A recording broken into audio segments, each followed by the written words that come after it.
Bismillahirrahmanirrahim. Assalamualaikum warahmatullahi wabarakatuh.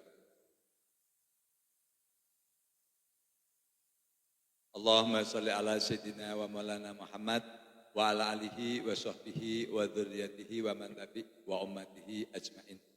Rabbi zidni ilma warzuqni fahma, Rabbi shrah li sadri wa yassir li amri wahlul 'uqdatam min lisani yafqahu qawli. Amin ya rabbal alamin.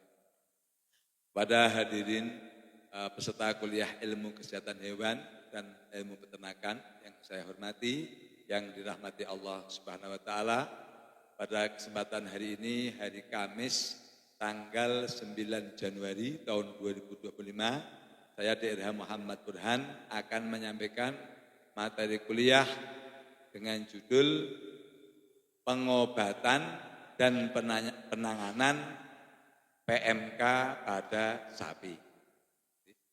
Pengobatan dan penanganan PMK pada sapi. Kenapa ini saya bahas? Sebenarnya sudah sering saya bahas berkali-kali, tetapi karena sekarang ini lagi ada gejala di beberapa daerah outbreak kembali. Seperti yang pernah saya predisikan dulu. Ini adalah akibat dari program vaksinasi pemerintah yang tidak tepat. Ini memang nyata. Saya ulang sekali lagi, yang namanya outbreak atau wabah itu, contoh rata-rata 6 bulan. Setahun itu selesai sebenarnya. Jadi kan kalau nggak salah di tahun 2022 itu outbreak itu di bulan Maret 2022. September itu dia benar-benar anti klimak, udah klimak, kemudian di Oktober itu udah turun. Tapi kalau nggak salah, itu pemerintah justru pada saat anti klimak turun, itu pemerintah mengadakan program vaksinasi. Satu sisi sapi belum sehat benar, artinya kan tidak tepat. Lagi sapi tidak sehat malah divaksin. Pasti yang katakanlah kurang sehat langsung kan imunitas turun, langsung muncul sakit. Makanya langsung naik lagi yang mati, hampir mau habis sapi itu. Nah, kemudian setelah itu kesalahan kedua pemerintah adalah vaksinnya adalah vaksin dari Eropa yang lahirnya sana daerah subtropis, jadi 4 musim. Jenis virusnya pasti berbeda. Karena virus PMK ini kan ada serotipe. Tipe dalam serum itu ada sekitar 7, ada A, O, C, kemudian ATS berapa lagi. Pokoknya ada sekitar 7. Nah, punya subtipe sekitar 60 subtipe. Sementara setiap subtipe, bukan setiap tipe loh, itu harus satu vaksin yang sesuai atau homolog. Nah, sementara kelihatannya menurut saya saat impor vaksin itu belum dikaji. Ini katakanlah benar-benar subtipe serotipenya apa, subtipenya apa belum yakin, udah asal ambil impor vaksin. Dan sekarang saya amatin perusahaan swasta pun udah main impor vaksin sendiri. Yang saya yakin belum tentu dikaji secara mendalam. Yaitu ketika akhirnya mohon maaf orang-orang kapitalis pengusaha ini yang memanfaatkan keuntungan daripada PMK ini impor vaksin yang harganya kan mahal. Sampai kalau nggak salah itu sampai 700 sampai 800 ribu kan nggak salah itu. Jadi artinya kan dia mengambil, memang kalau pengusaha seakan-akan pemerintah mengasih gratis ke masyarakat. Tapi ini kan uangnya uang nggak gratis, uang harus beli, ya. Nah, udah negara kehilangan devisa banyak, kemudian hasilnya tidak akan maksimal. Jadi akhirnya ini penanganan PMK ini tidak akan selesai-selesai. Karena semakin liar perusahaan obat hewan ini impor vaksin, ini akan semakin banyak macamnya virus yang diimpor dari luar negeri. Kalau nggak salah kemarin ada lagi impor dari SAS, emang apa adanya lah. Saya nggak yakin sudah dikaji dengan baik oleh pemerintah itu sesuai atau tidak. Itu otomatis mendatangkan impor, memang kill, tapi siapa yang menjamin kill? Nggak ada yang menjamin kill, nggak ada. Ya, artinya punya resiko limbah daripada botol, squid ini menyebarkan agen virus yang baru. Nah, makanya saya sebagai dokter hewan Kemudian kebetulan saya punya perusahaan farmasi obat hewan, insya Allah saya dengan etikat baik, saya pengen bantu peternak. Bikin vaksin, saya belum memungkinkan fasilitas saya, minimal saya membuat produksi obat yang artinya benar-benar bisa membantu peternak. Karena yang tidak akan terbendung, vaksin ini tidak terbendung, karena mohon maaf, rata kapitalis, mereka cari keuntungan. Maka Bapak Ibu semuanya, sebagai tenaga medis, tenaga sosialisasi kesehatan hewan, mohon disampaikan. Insya Allah obat yang saya produksi ini benar-benar katakanlah secara ilmiah dan secara uji lapangan benar-benar teruji. Kenapa? Ini hasil daripada katakanlah penelitian saya lama dari tahun 2022. Makanya alhamdulillah insya Allah Mayer ini perdana yang bisa menemukan antivirus. Kalau vaksin tidak memungkinkan. Dan nanti insya Allah ke depan kalau saya mau pengembangan vaksin, saya itu pasti akan mengambil isolat lokal. Bikin vaksin itu mudah. Saya pernah kuliah mikrobiologi hampir semester 3, semester 5, semester 4, semester 5 sampai semester 7 saya mikrobiologi itu ada mikrobiologi 1, 2, 3. Bikin vaksin itu mudah. Jadi saya pasti akan via idealisme, kalau mengembangkan vaksin harus benar-benar ngambil isolat lokal. Jangan instan, kalau impor itu instan. Artinya itu sama dengan menjual apa ya? Yang karena nggak tahu itu kan barang goib. Benar nggak? Nah, orang hanya diyakinkan dengan katakanlah sesuatu argumentasi yang seakan-akan ilmiah tapi sebenarnya tidak ilmiah. Patah dengan argumen saya hari ini. Kenapa patah? Itu tadi. Karena kalau vaksin yang bisa mengcover PMK di Indonesia ya lokal. Cuman permasalahannya sekarang adalah kalau dulu saat wabah cuma satu tipe. Saat wabah dari tahun 2000. Kalau sekarang udah akan banyak tipe karena sudah banyaknya vaksin yang masuk. Masuk akal kan ini ya.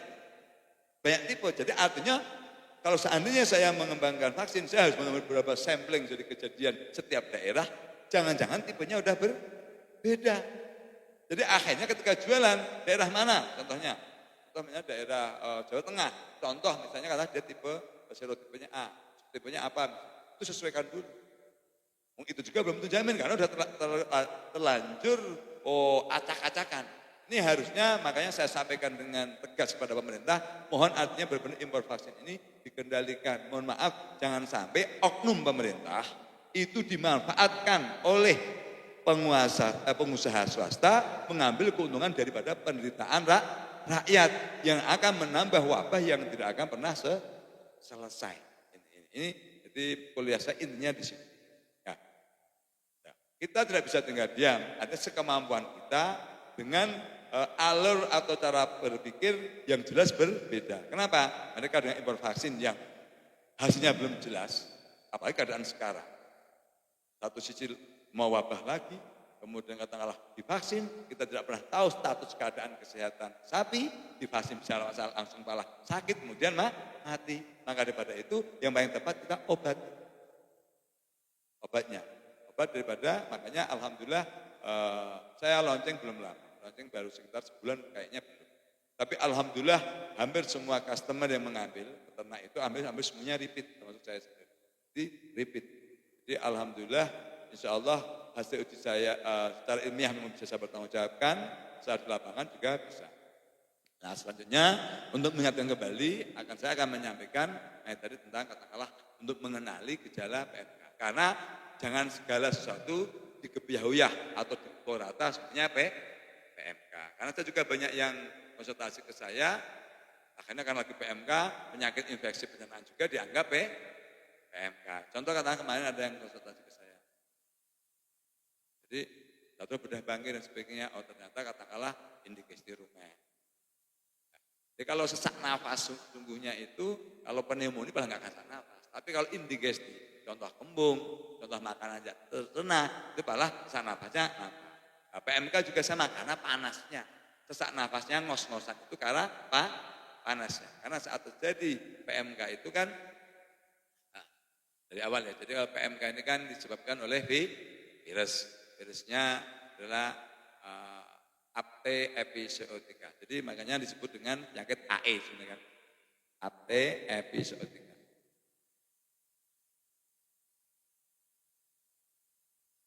Jadi kan PMK ini virusnya adalah Apte zootica. Penyakitnya itu AE. Apte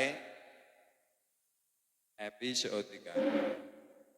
Abde, epizootika. Ini kalau jenisnya itu picornavirus. Jadi kalau gejala paling spesifik yang muncul pertama kali itu memang artinya ada pelepuhan pada sekitar jaringan mulut, entah lidah, entah dinding atau kafum oris ini namanya dinding putar dalam mulut itu jadi pelepuhan dari lidah. Kalau udah lidah mulai melepuh, kemudian dinding rongga mulut melepuh, kemudian katakanlah bibir melepuh, kemudian katakanlah sampai ke hidung, itu juga jadi pelepuhan. Kalau ada gejala spesifik di sekitar mulut ini ada luka, itu kita mengarah, tapi belum bisa dipastikan 100%. Nah, kalau kehakiman nanti sebenarnya belakangan. Itu sudah berjalan 3 hari, 5 hari, maksimal 3 hari itu dia baru mulai kelihatan pincang. Tapi kalau paling anomali di mulut. Kemudian yang paling spesifik lagi adalah hipersalivasi atau ngiler yang paling banyak. Ngiler di hipersalivasi yang paling banyak. Kemudian nanti lama-lama berbusa. Sudah ngiler kemudian berbusa.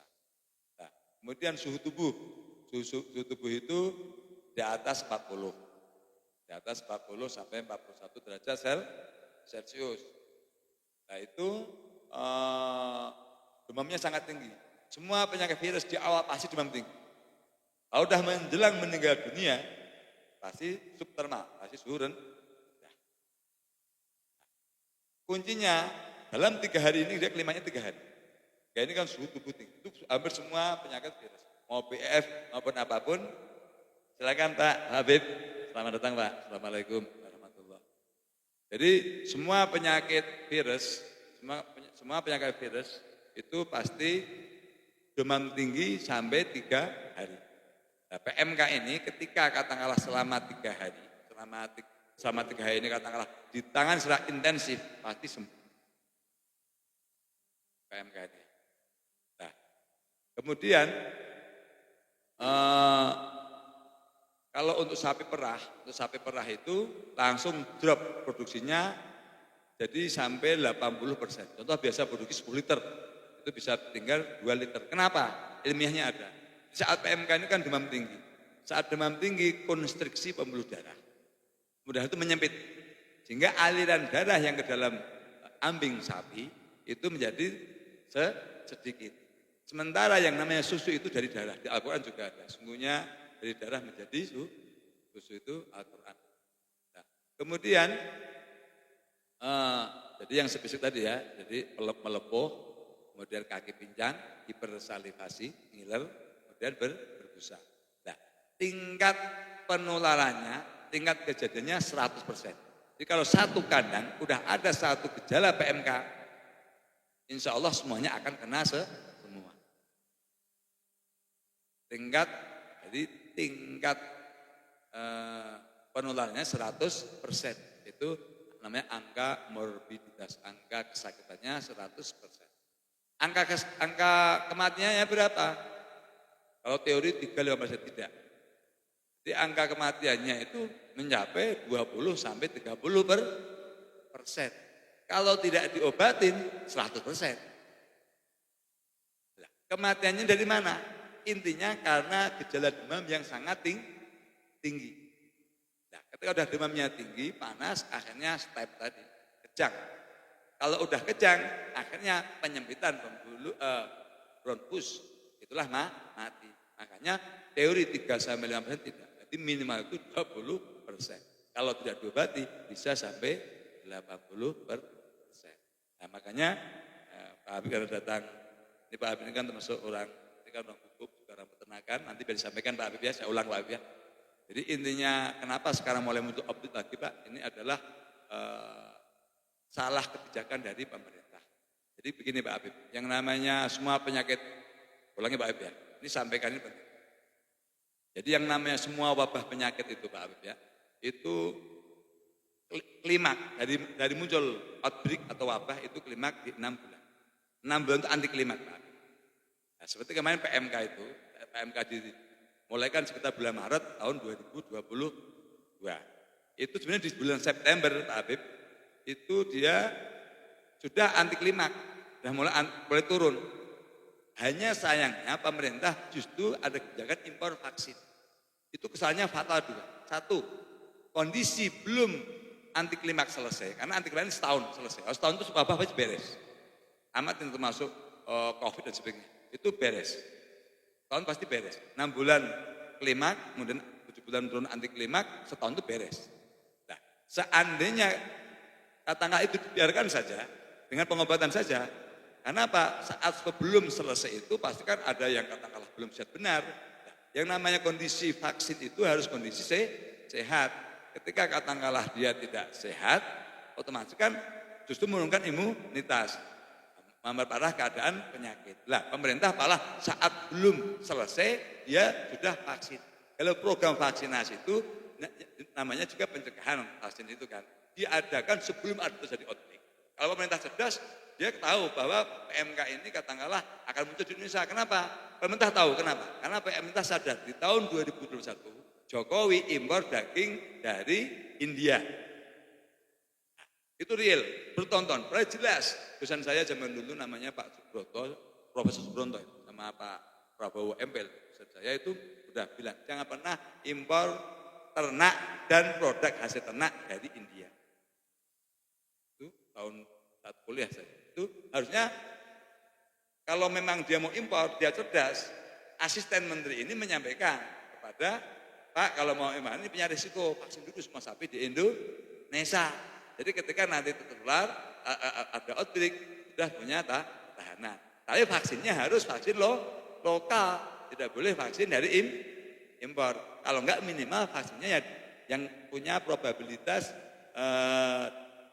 yang akan menginfeksi dari India. Istilahnya dari India, bukan dari Amerika, dari Swedia, tapi dari India. Karena ini kan aneh. Harusnya kalau mau impor, ini kan kemarin jelas wabah itu dari India. Karena impor dagingnya dari India. Jadi gini, jadi kalau daging beku itu, justru kalau daging beku itu ketika dia terinfeksi virus atau bakteri apapun ya, ketika dia langsung dikeluarkan, itu justru dia itu kecepatan jumlah virusnya itu bisa 10.000 kali lipat kecepatannya. Bandingkan katakanlah karena itu kan istilahnya dormant, ya enggak? Dan dia punya kekebalan tinggi ketika langsung ketemu suhu ruangan dia langsung berkembangnya lebih cepat. Itu sampai 10.000 kali lipat cepat. Itu kesalahannya memang dia ini kesalahannya Jokowi saat itu. Benar Pak Habib ya? Di 2001 kan impor daging ya dari India ya. Itu real.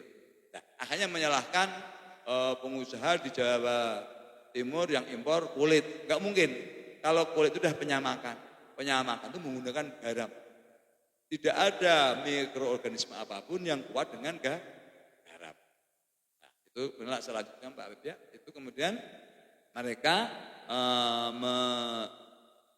vaksinnya dari negara Eropa subtropis. Sementara yang namanya virus PMK ini ada 7 tipe.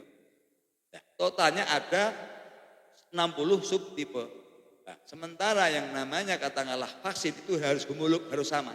Karena tidak bisa katakanlah vaksin A mengcover penyakit PMK B, nggak bisa. Nah, dan saya agak ragu pemerintah ini mengkaji benar bahwa impor vaksin ini sudah dikaji. Serotipenya ini, subtipenya ini belum tentu dikaji, main impor aja. Lah sekarang gila-gilanya yang saya khawatirkan perusahaan swasta komersil pengusaha obat hewan ini pada impor vaksin masing-masing Pak. Yang dibeli oleh contoh ASPI, perusahaan apa itu asosiasi peternak. Enggak salah ASPI, karena pengetahuannya mungkin kurang kan. Teman yang bahaya dimanfaatkan oleh pengusaha obat ini. Pengusaha obat ini memanfaatkan apa? Mereka kapitalis, otaknya enggak peduli merugikan masyarakat, yang penting cari uang. Nah, maka dari itu Pak Habib kami akhirnya yang paling tepat bagaimana membantu peternak pengobatan paling efektif. Makanya Mayor alhamdulillah di awal pertengahan Desember ya, kita launching alhamdulillah obat Usmeng PMK, virusit PMK. Sampai hari ini diyakini belum ada antivirus. Alhamdulillah Mayer menemukan antivirus. Nah, tetapi pengobatan PMK ini kan harus komprehensif. Jadi kan harus satu menghilangkan kausatifnya, menghilangkan penyebab penyakitnya, virus. Makanya di virus itu ada antivirusnya. Jadi kausatifnya, penyebabnya dibunuh dengan antivirus yang ditemukan Mayer. Kemudian yang kedua, panas. Karena panas, demam kan. Nah, di virusit Mayer ini ada antidemamnya, ada antalginnya. Kemudian saat terjadi katakanlah PMK ini, sapi ini mengalami peradangan hebat secara sistemik. Di obat Mayer ini mengandung antihistamin yang memblokade, menghambat terjadinya peradangan. Kemudian pada saat PMK ini terjadi pada sapi, pasti terjadi penurunan metabolisme. Otomatis kalau metabolisme turun, energi turun, imunitas menurun. Maka di Mayer ini diproduksi dalam satu obat itu ada vitamin. Vitamin yang akan tetap mensupport metabolisme. Vitamin B1, B6, dan B12. Itu komprehensif. Nah, saat PMK ini tidak mungkin tidak masuk agen penyakit lain. Karena memang di kandang, kadang nggak ada yang steril, apalagi sisi kaki. Kaki ini kan berinteraksi langsung sama kotoran, air kencing, dan sebagainya. Maka dari itu dikasih antibiotik. Jadi dalam satu obat, Mayer itu satu mengandung antivirus, dua mengandung penurun panas, tiga mengandung anti peradangan, empat mengandung vitamin, lima mengandung antibiotik untuk mencegah infeksi sekunder. Satu obat. Nah, dengan harga maksimal di 330. Maksimal di 330 ya. Nah, maksimal di 330 itu satu ekor penyuntikan 20 mili. Itu cuma 66.000. Kalau harga tertinggi itu 66.000. Bayangkan kalau nyuntik 5 macam obat dan belum tentu yang antivirus tidak ada yang punya. Ya, itu berapa harganya? 5 macam obat kali 20.000 saja, tandanya per 20 milinya sudah 100.000. Belum katakanlah jasa daripada penyuntikan. Cuman tetap satu botol ini Bapak Ibu saya terangkan, satu botol itu hanya untuk mengcover satu ekor sapi. Karena 3 hari harus intensif, sampaikan itu ya. Ini untuk menerangkan kenapa obat ini kelihatannya mahal, kelihatannya tetapi tetap murah. Karena tetap lebih murah dibandingkan dengan ini barusan saya lagi berpikir keras bagaimana bikin murah, kan belum ketemu saya. Karena kalau saya bikin murah pasti ada obat yang tidak masukkan, apa tidak baik, tidak efektif. Saya barusan dengan saya penelitian dari tadi malam, terusan berapa? Masih WA sama Mas Hasan itu. Ya masih. Tapi itu enggak ada yang kurang. Ya untuk apa kalau akhirnya kita murah jadi murahan tidak efektif. Nah, akhirnya paling varian aja saya, varian. Tapi kalau untuk murah tidak bisa karena itu juga udah ngepres saya. Karena 5 macam obat dimasukkan dalam satu botol. Cuman tetap ya, satu botol itu untuk satu ekor sapi karena untuk 3 hari. Jadi saat terjadi outbreak, terjadi kasus PMK pada individu sapi, pengobatannya harus tuntas selama 3 hari. Kalau asumsi berat badan 400 kg berat badan itu rata dosisnya 20 mili artinya untuk menyuntik 5 kali. Berarti sekitar 2,5 hari tadi masih efektif ya. 2,5 hari kan ketemu 3 hari. Itu insya Allah efektif karena itu demam sudah turun. Demam sudah turun dan anti klimaks. Karena bahayanya kan pokoknya ya 1 hari juga itu mah kejang bisa terjadi. Lagi parah-parahnya itu kan sebenarnya kan masa inkubasinya itu kan 1 sampai 14 hari. Teori, tapi 4 sampai 14 hari. Teori enggak, tapi sebenarnya sekarang terinfeksi ya paling lama 3 hari muncul. Enggak ada yang kuat 14 hari. Jadi ketika dalam satu kandang ada 1 ekor yang kena, itu enggak akan nunggu 14 hari. Rata 3 maksimal 5 hari. Yang 5 hari itu yang berguna memang tubuhnya bagus, makannya banyak, ya cukup. Nah, makanya daripada itu, kemudian pencegahan yang lain, jadi berikan kasih obat cacing. Kenapa? Ketika banyak cacing, itu kan cacing itu kan parasit.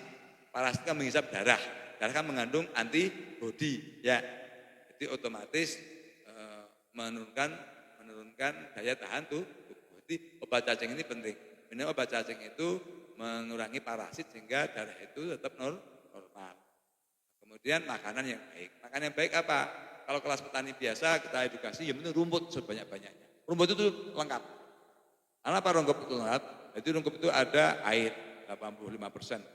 Kemudian ada protein, ada karbohidrat, ada magnesium, ada kalsium, ada ferrum dari tanah. Itu rumput. Nah, lebih bagus dibandingkan dengan pemberian konsentrat. Kelompoknya 1-2% kali berat. Kalau rumput 10% kali berat. Kebetulan kemarin saya itu yang saya sampaikan ini, boleh pas saya kemarin ngisi di UGM masalah susu itu, saya ketemu dosen saya Pak Tri itu. Pak, saya itu sampai sekarang ilmu Bapak saya pakai. Kemudian itu dosen peternakan. P sama dengan Gibris benar Pak? Ya, 20/70 saya pakai. Kemudian hijauan berapa Pak? 10% kali berat badan. Saya yakinkan ya. Kemudian konsentrat 1-2%. Kalau untuk menghasilkan 1 liter susu berapa? Butuh 2 kilo. Konsentrat dengan rasio protein 12-60% menghasilkan 1 liter susu.